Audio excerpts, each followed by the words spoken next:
So just to give everyone a little bit of a sense of today's plan, we'll do a few rounds of introductions, myself and Delbir, and then give folks in the group a chance to introduce yourselves a little bit to each other. We'll talk for about 15 or 20 minutes about land acknowledgements, and then move more specifically into different kinds of reflections. First, our experiences with reflections, and then an opportunity for all of you to reflect on your own practices in the classroom, to think about some of the successes and challenges that you face with incorporating student reflection into your courses, and to brainstorm together some ways that you can bring these into your practice. Just very briefly, I'd like to start with an access check, and Delbir and I, just for transparency's sake, would like to share that we understand access to be a shared responsibility between everyone in a space, whether physical or online or hybrid. And so our goal during this presentation and others is to strive for an inclusive and accessible space that reduces the need for anyone to unwillingly disclose a disability or impairment for the purposes of gaining an accommodation. We try to be mindful about distinguishing between formal accommodations, which themselves can be difficult processes to navigate, and access needs, which is something that we all bring to our spaces from a variety of social locations. In doing this work together, our goal is to welcome disability and the changes that it brings into our space. And so if at any point during the session or afterwards you have an access need that you feel we have not addressed, or if you notice a barrier that may not directly impact your own engagement but may impact that of others, please feel free to bring it to our attention via whatever channel you prefer. And we begun incorporating these sort of reflective access checks at the beginnings of our sessions, and it is largely based on the practices through the TA training program at the University of Toronto. And we've included a link here for anyone who'd like any more information about how those work. So just very quickly, my name is Mandy Penny. My pronouns are she and her, and I am the lead educational developer for digital pedagogies and writing across the curriculum at the University of Alberta's CTL. And in the photo that you see on the slide, that is a picture of myself with my partner, Dr. Claire Senior. Thanks, Mandy. I'm Delbir Sembi. I'm an educational developer here at CTL in writing and multimodal communication pedagogies. And you see a picture of me there with my wife. She's taken me to the mountains, tried to push me off one, but I survived. And part of our access and stuff is that today we're going to signal when we talk. So, if we're going to talk for a little while and you need to stretch, or you need to do some jumping jacks or sit-ups or take a nap, then do that. If you have to, you do you. Maybe hopefully you won't take a nap. But also we'll signal when we want you to participate, write, discuss things, and write some things in the chat. So hopefully those little cues will help keep us all engaged. We're going to try to keep things interactive and educational for everybody. And please feel free to use the chat as well for any of you who might want to offer comments or ideas to each other during the session as well. We recognize that this is a fairly large group that we have in here. So rather than do one big roundtable of introductions, we're going to invite folks into some breakout rooms to give you all a chance just very quickly to get to know each other. One of the things we've been talking a lot about in our work is how important it is to have a community of people to reflect on our own practices and strategies and successes and challenges with. And so part of that is getting to know people in the first place. And so we will move you into some breakout rooms, and we invite you to share your names, disciplines, perhaps something you'd like to get out of this session, or anything else that comes up organically for you during that 10 minutes or so of conversation. So we're going to open up some breakout rooms here. We very purposefully waited a little bit to start with the land acknowledgement a little bit later than we might typically see in institutional land acknowledgements. We wanted to give ourselves a chance to introduce ourselves to you, and for you all to start getting to know each other a little bit. So just for myself, I'll share where I am joining you from, where I live and work, and Delbir will do that as well. If you happen happen to know the traditional names or the treaties that govern where you are joining us from today, please feel free, if you would like, to share them in the chat. If you're not sure whose lands you're on and who the traditional stewards of the land are, I'm just popping a web resource into the chat, and that is native-land.ca, which is an Indigenous-led resource. So I live and work at a geographical remove from the physical campuses of the University of Alberta, and I am situated on the traditional lands of the Anishinaabe, the Haudenosaunee, the Lenape-Wauk, and the Attawandaron peoples, on land governed by the London Township Treaty of 1796, or what is colonially known as London, Ontario. I typically work from Treaty 6 up in the Northwest Territories, and live very closely with different Native communities from up there. Lots of friends from the First Nations, and but moved to Edmonton, Treaty 6 area, when I was a preteen, teenager, and have been here ever since, and work from the University of Alberta, which is on Treaty 6 territory. A great thing, I think, this land acknowledgement is because it's just adjusting our worldview, if it's not adjusted already, about treating Canadian land as something that exists far before Confederation, as an ancient territory of Native people.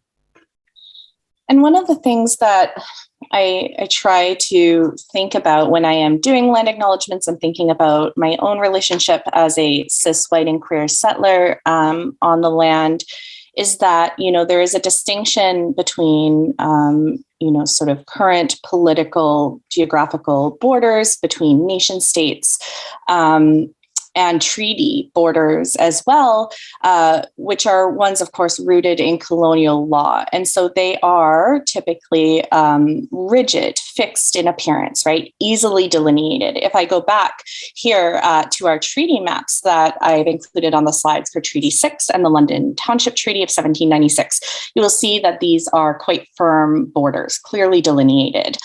If, however, and this comes from nativeland.ca as well, you look at the overlap of Indigenous nations where these treaties are, geographically speaking, what you'll see is that the reality of human movement and nation-to-nation relationships and communities are much more fluid and porous than what we ascribe to them. And I think this is starting to get at, some of what Andrea was talking about in the previous session about being rooted in the land and understanding the historical and social contexts of where we are. And so recognizing, of course, that we are all joining with different levels of knowledge and we're in different places in our own journeys and learning and unlearning, I wanted to give everyone an opportunity to write for 10 minutes. And I've included 2 different prompts, and you can choose the prompt that works best for you. Your reflection can certainly be private on paper or on your own digital screen in a private document, or if you would like, you can feel free to reflect in the chat on Zoom. There is absolutely no requirement ever to disclose private information that you do not wish to share. So we will be giving you about 5 or 10 minutes to reflect on one of these questions in writing, and here are the options that you have. The first reflection is, what are some strategies that I could use to facilitate conversations and reflection with my students about indigenization, decolonization, and truth and reconciliation? Or if this one is more resonant for you, what do I still need to learn more about in order to facilitate conversation and reflection with my students about indigenization, decolonization, and truth and reconciliation? And how might I access that learning? So with the prompt of your choice, I think we'll give you about 8 minutes. By my timing, should be pretty good. Again, this can be as private or as public as you are comfortable with. Choose the method that works for you, and we will call everyone back in about 8 minutes. You can have screens on or off, whatever your preference is. I will close down my video so that you don't have to watch me as I watch you reflect. Okay, thanks so much to everyone for participating in that reflection. When I think about, my own journey of learning, unlearning, and relearning, as some of my colleagues often say, I think there are kind of pieces that stand out to me when I think about trying to do this work of truth and reconciliation, indigenization, and decolonization. One important piece is that reflection on its own is not likely to affect broader changes that we would like to see. And so I always try when I'm doing these reflections to either couple it or to come back to reflections in order to think about tangible actions that I can take as a settler. The other pieces I think that have kind of stuck with me through the years are related to vulnerability and imperfection, which are sort of coming to terms with the fact that, you know, my own social location, my own biases, my own upbringing and contexts mean that I'm going to do this work imperfectly and that I'm going to make mistakes. And so learning how to do this work and being open to critique, to rethinking, to ceding space, to letting other folks, Indigenous folks in this case, lead, has been a really important part of my own journey. So I think now we're sort of at the point where I will hand it over to Delbir, and we will be sharing with you a little bit about our own experiences with incorporating reflection into our classes. Delbir, did you want to take it from here? Sure, yeah. So, looking at my formative experiences with reflection, I think my earliest experiences I recall as an elementary student. Believe it or not, I engaged in routine reflections. We were asked to write about our days in whatever limited ways we had. And even though it was in elementary schools and our writing was limited, it gave an interesting practice of not just writing about our day in a narrative way, but also to reflect upon the day and think about, like, what did we learn the previous day, or so we were learning writing skills, and at the same time, also engaging in this practice of routine self-reflection, which was, I think, very important as part of our learning experience. So there's that. I wonder if any of you have done that in elementary school and other grades as well. And this was carried over into junior high and high school and university to varying degrees, depending on the different courses I have taken. By the way, I just want to commend Mandy for that great image in the previous slide. That was just beautiful. And also, as an instructor, I encourage students to reflect on how our personal opinions, ideas, experiences, our backgrounds, our familial context, ethnic context, and all of this is linked to other areas of intelligence, like our logical reasoning, our argumentation skills. And reflection is not just being done in the classes for the sake of asserting a particular narrative. It's something where I'm pushing students to confront whatever types of biases they may have, if they have biases, or basically it's like looking at yourself in a new way through reflection. And I can give an example of this that I encountered myself, and then one that I learned from through a student. So when I was younger, when I was around, I was born in Canada, but when I was around 11 years old, I went to India. And when I traveled over there, I went with all of these preconceptions that were based a lot on mass media. So I went there thinking there's going to be magic carpets and camels and elephants and a bunch of magical things. And there were camels and elephants, but also lots of cars, lots of noise, lots of pollution. Lots of exciting magical things, but I didn't find a magic carpet. So I was also a little disappointed at that. And then years later, I had students write about experiences to reflect on, or narrative reflection. And one student had a very similar experience to me. He wrote about how he grew up in Canada, went to Africa for a visit, and was shocked not to meet Simba or any members of the Lion King film. And shocked to see that they had buildings, and shocked to see that they had, things more than just animals, as you often see in terms of our mass media about Africa. And then so he wrote a little story about this, and I recalled my experience with it. And I remember we both reached the same conclusion, like when I was younger and him at his age, which was that the media has sort of distorted our perceptions of things. But then to make him reflect further, I said, but we need to reflect further because it's not just the media's fault. Certainly the media is giving us certain ideas of what India or what Africa is, but it's also our fault as consumers of media. So to reflect even deeper, it was an issue of like, well, yeah, we shouldn't take everything from the media and just believe it's true and then generalize to large populations, even populations that we're a part of as diasporic communities. So there's an example of how reflection is not just about reflecting about a situation, but also turning inward, deepening the learning, and then confronting yourself and pushing out of maybe your comfort zone. Because it's easier to point fingers and say, it's just the media's fault. It's a little more difficult to say, well, yeah, I made a mistake too, because I believed the media and I perpetuated this generalization. Does that all make sense? Hope that makes sense. So that's an example of how we're expanding our ability to think more logically through careful self-reflection.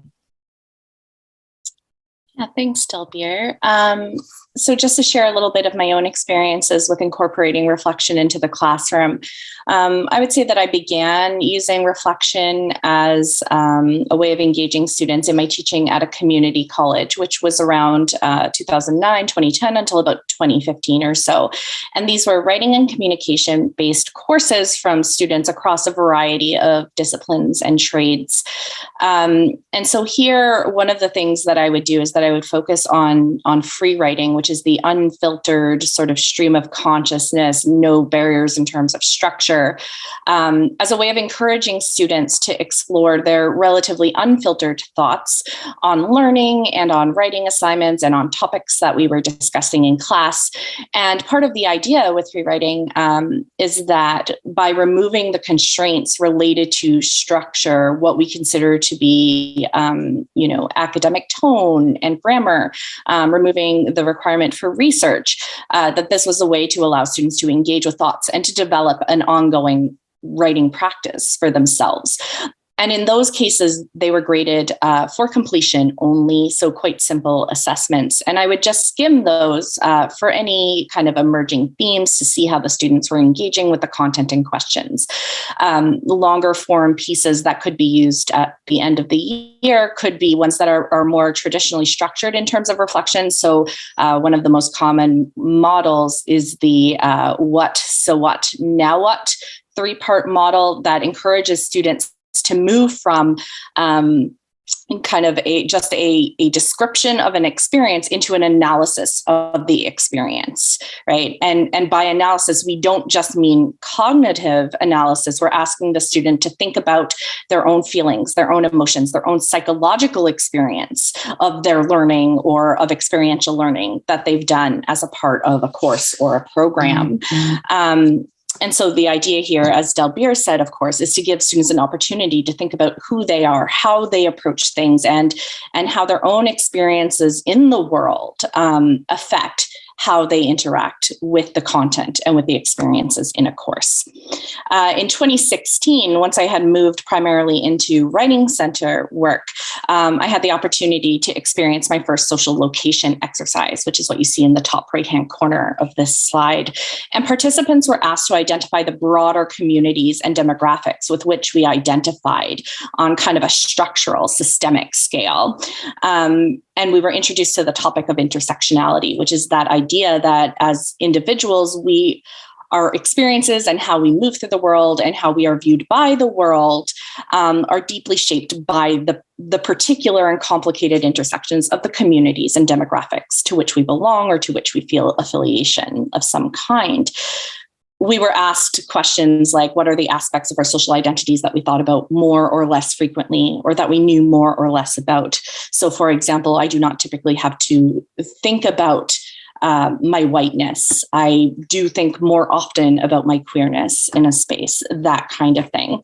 Seeing a question in the chat saying that the wheel is very blurry. Yes, I can actually link up a direct PDF of the social location wheel, but it also comes from the University of Michigan social location exercise. So I'll link that in a moment.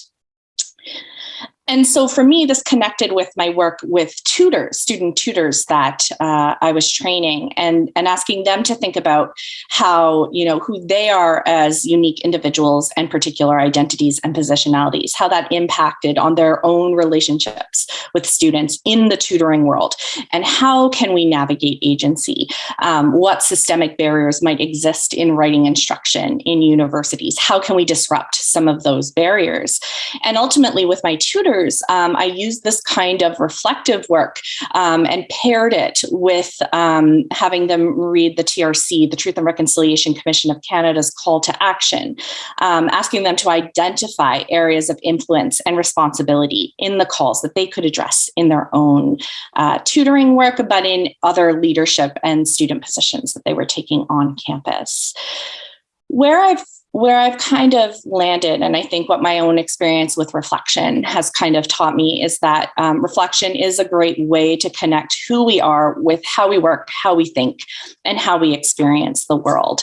And so even in, for example, when we think of end of term research papers or case studies or other kinds of reports, it can be useful to encourage students to reflect on their own positionality and how that impacts on the research and writing that they are doing. Who are they citing? What is their understanding or conception of the discipline or a particular topic within the discipline? And joining some of those larger kind of scholarly conversations that can help them to sort of better place themselves within the world. And later on, we'll be sharing with you a collaborative document that we've created that you can take with you beyond this session. And we've included some examples both of low stakes, quick in the classroom moments that you can use or adapt to encourage students to reflect in really short bursts with simple assessments, to capstone projects as well, getting them to reflect alongside other pieces or reflection as the primary capstone project in a course. This is one of the images that I have incorporated into the collaborative document as well. I'm not going to spend a lot of time here right now, but I know that sometimes it's helpful to see these things a little bit more visually. And so in thinking specifically about summative reflection, the capstone end of term assignments, I've tried to provide everyone with some examples of what an end of term reflection could look like, some concrete kinds of assignments, as well as some possible assessment methods that you can incorporate into your own courses. And Delbir and I know Brad as well, who is our lead educational developer in assessment, would be happy to chat about any of these pieces with you as well. We are going to try something that is a little bit experimental. Delbir, as some of you may know if you joined him for his first webinar with us, is great at animation. And so we've created this little video as a test run to think about how can we talk with educators and students alike about what reflection is, where it comes from, but also more importantly, thinking about some of the barriers that folks might have, reasons why they may not want to engage in reflection, and the value of reflection itself. Great. Awesome. Thank you. So a film by Delbir Sembi, Mirror Mirror, starring our cartoon selves. So this is Mandy speaking with you first, and here is my cartoon likeness. We wanted to address some of the reasons why reflection may be intimidating and scary. For instructors, we know that it can be challenging to think about how to design and assess reflective writing in comparison with more traditional research-based assignments. And there may also be concerns about what students will disclose during reflection, depending on the types of questions and prompts that you assign them. For students, it can be a little bit scary because we are asking them to delve past the cognitive into who they are and to look at themselves and think about their experiences. And so one of the things that we often see in academic writing when we think about what we teach students constitutes good academic writing is that it is based primarily on logos or logic and argumentation and ethos credibility. And so students learn that this is a largely cognitive, analytical process. Of course, what we're leaving out when we think about logic and credibility is pathos or emotion. And so reflection is one of the ways that we can start to bring these pieces back together and think of our students as whole embodied humans and ask them to do the same so that we're not sort of dividing the different parts of who they are and the different parts of their worlds that they inhabit. We know that there are benefits to reflection. One of the big ones, of course, is that it can deepen learning by bringing the cognitive and the affective or psychological together. And when we engage in reflections that include the what, so what, now what sort of structure, it also enables students to plan for the future, to think about what their primary takeaways were from experiences and how they might use their learning and experiences or new understandings of themselves in the future. And here we're not just talking about their professional or academic lives, but their personal and their social lives as well. And this is how my reflective self looks, especially in the morning. And in terms of reflection, along with this idea that we're logically emphasizing things, especially within the sort of colonial legacy of the university, we also have this mind-body split that has become popularized over the last several hundred years. But we're more than just, a split mind and body. We have those two are integrated, and we are very much holistic beings that have various parts of our identity. We have body, mind, soul, as it says here, emotions, experiences, and much more than this. So all of this informs the way that we learn, the way that we engage with others, the way that we even process logic and argumentation. So addressing that is extremely important, and you can do that through reflective writing or reflective activities.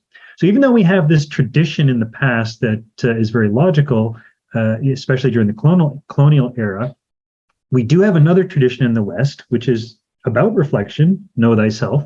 And if you know anything about the Oracle of Delphi, there's some very good advice from them. Nothing in excess surety brings ruin. These are very good pieces of advice. We'll focus on the know thyself aspect. And this was echoed by Socrates, who you might know is the inventor of soccer. Plato also was a big advocate of knowing thyself, inventor of Plato. Was also a wrestler, by the way. I don't know if you guys know that. Other traditions interested in knowing thyself. We have ancient India, ancient China. You see the value of going inward, reflecting on your experiences, gaining some self-awareness as being crucial to being a well-rounded, holistic thinker.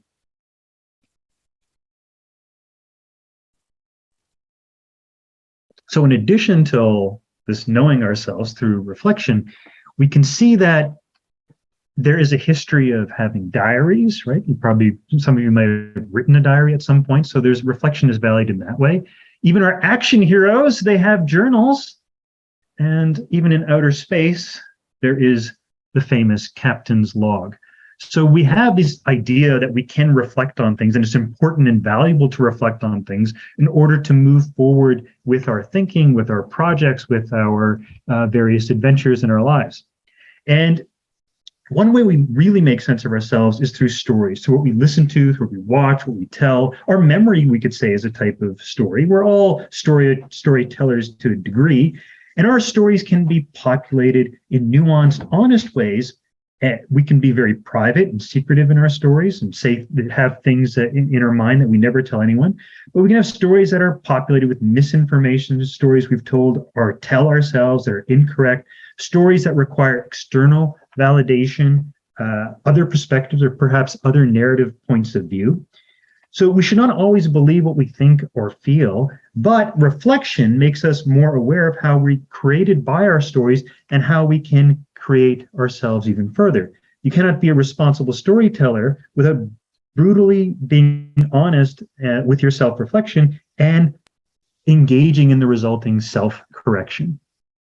So what we'd like to do for all of you right now is to give you an opportunity to start thinking about your own experiences with reflection in your disciplinary contexts through the years. And what we'll do, I think, is that we will give you about 10 minutes or so to do some individual writing, but in a collaborative document. So I'm putting the link to that document here in the chat for you. And so if you open that up, that link will give you editor access. Now, this is the collaborative document that we've created for today as a takeaway resource. You'll see that there is a content section at the beginning that is hyperlinked to your heading so that you can hopefully quickly navigate to the sections that you want. For our active engagement in this session, we're only going to be using section 1, which is the collaborative brainstorming in session writing. And so if you scroll down or hyperlink yourself to section 1, the collaborative brainstorming, you'll see that we have a table. And each of us can now take one row of this table for ourselves. So you see that it starts off with some highlighted letters. And so everyone can choose a row for themselves and pop your name in there. So let me just share my screen here as well so that you can see that in case that is helpful as well. Okay, so I've shared my whole desktop with you to make this a little bit easier. So this is what the table looks like. So each of you can go ahead and claim one of these letters or anything below the letters, pop your name in there and claim that row for yourself, and we'll give you about 10 minutes. Once you have your own row, you will see that there are 3 questions that we're asking you to consider for this reflection. The first is, what are the benefits of reflection in your disciplinary context? The next is, what are the challenges of reflection in your disciplinary context? And finally, what are some concrete ways that you can navigate and integrate reflective writing and conversation into your classes? So we'll give everyone a moment now to find themselves a row, and we will call you back in about 10 minutes. Delbir and I will be just sort of scanning the responses, and then Delbir will facilitate a conversation. So we invite anyone to participate, whether that is, by unmuting and or putting on your video, your choice, or by engaging in the chat. We will keep an eye on that as well. Please let us know if you have any questions. Now, in terms of our discussion, what we're doing is kind of like a decolonization, I'd say, an indigenization of knowledge. We have a Google Doc. We ask you all to participate equally in this. And this is a doc that you can take away with you. So this is yours. So we're building together as a community, kind of like the hive mind, kind of sharing. You can scan other people's responses, gather ideas from one another, while also honoring them at the same time, right? You can say, oh, this person from this faculty said this, and that has inspired me. So there's this element that we're building a community beyond our silos or academic silos or boundaries through an activity like this, and creating and learning together, benefiting from one another's variable perspectives and expertises or areas of interest. So in terms of this section of our workshop, this is when we're going to ask you, if you don't mind, you can speak up, share in the chat, share via audio, share your faces if you don't mind sharing your faces, and we just start discussing things. And in particular, I want to begin with us sharing our successes. So what has worked for you in your courses regarding reflective activities, reflective assignments, reflection in writing or other forms of reflective engagement? So feel free to just jump in, put up your hand, share in the chat, or whatever you want to do. And again, remember, sharing is caring. So let's all share and care. I shared earlier one thing that I did with the indigeneity, which was when I teach a world literature course, I show a map. I don't show the map. I ask the class, what do you think about Canada as a geographical space? And the typical responses are, Canada is the second largest country. It has these, they debate how many provinces and territories there are. I show them a typical map of Canada with the provinces and territories, and they all agree, yes, that's what's on our minds. And then I show them, superimpose a map with all the different First Nations areas, regions, traditional lands, and so on. I said, but this is also a map of Canada. And this is a way that they can understand worldview and learn about how being more open-minded and mentally flexible can allow you to have two maps in your mind, like one map of this geographic space of political provincial boundaries and another map of these First Nations lands that exists or coexist and pre-exists as well. So then they do a little writing reflection activity about that. And that seems to be very fruitful to have them learn about worldviews, which is one of the ways that we approach world literature when we switch different cultural perspectives as we move through different literature and film from different areas. So if you would like, share what do you think that works in your class. And if you don't share, then I'll just have to start sharing for you. But I want you to share because we're building community here. If you can share. And if you don't want to show your face, you don't have to. Just share your audio. And if, as Graham keeps saying, if you want to dance interpretively, you can also share that way as well. Thanks, Heather. Heather has a statement here in the chat. Reflection allows for students who never meet in person, so her course is online, to get to know each other a bit and learn about lived different experiences and roles. Yeah, that's crucial, especially after and during COVID and as we move into more hybridized kind of learning spaces. You can really feel like you're distant from one another. And one of the constant things that keeps coming up whenever we discuss anything related to stress or anything related to these past years of COVID, that often people feel alone in their experiences. Like, I'm the only one that is messed up, doesn't have anything together, and everybody else has it together, and so on. And so sometimes just reflecting on these things makes you realize everybody's pretty messed up. And I'm sure all of us are right now, right? A couple of weeks before the start of classes. Like, I don't have my syllabus yet. So when you realize that others are going through this, that can alter a way that we see ourselves. We can stop beating ourselves up. We can then work together to cooperate and engage with one another. One of the things that Delbir and I have both been talking about a lot is that if we are asking students to engage in formal, informal, summative, formative, reflective practice, as a general thing that we do within our classrooms, then that is going to take a certain level of really intentional community and relationship building, right? So Marilee, for example, was sharing about how she chooses to be vulnerable with our students, never requiring disclosure, but opening up spaces where we feel comfortable and empowered and safe to share our own stories as educators.